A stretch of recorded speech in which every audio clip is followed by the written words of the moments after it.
Welcome to PM7 politics. Amalapuram rural మండలం పేరూరు గ్రామంలో ఉన్న లక్ష్మీ నరసింహస్వామి ఆలయ పూజారి ఇంట్లో ఈ సంఘటన చోటు చేసుకుంది. గురువారం రాత్రి ఇంట్లోని పూజ గదిలోకి వెళ్లిన కుటుంబ సభ్యులు అక్కడ కనిపించిన దృశ్యం చూసి ఒక్కసారిగా షాక్కి గురయ్యారు. సీతారాముల విగ్రహం వద్ద ఉన్న చెంబులోకి ఒక భారీ నాగుపాము ప్రవేశించి పడగ విప్పి బుసలు కొడుతూ కనిపించింది.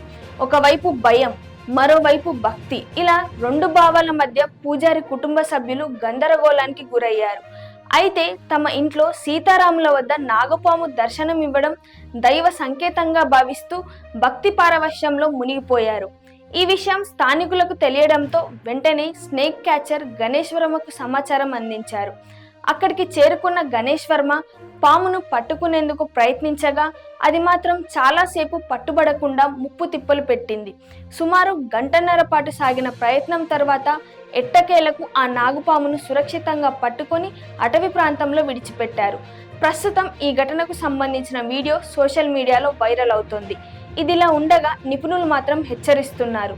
వేసవి కాలంలో వేడి ఎక్కువగా ఉండడంతో పాములు చల్లని ప్రదేశాల కోసం ఇళ్లలోకి వస్తాయని, ప్రత్యేకంగా ఫ్రిడ్జ్ల కింద, కిచెన్ ప్రాంతాల్లో జాగ్రత్తగా ఉండాలని సూచిస్తున్నారు.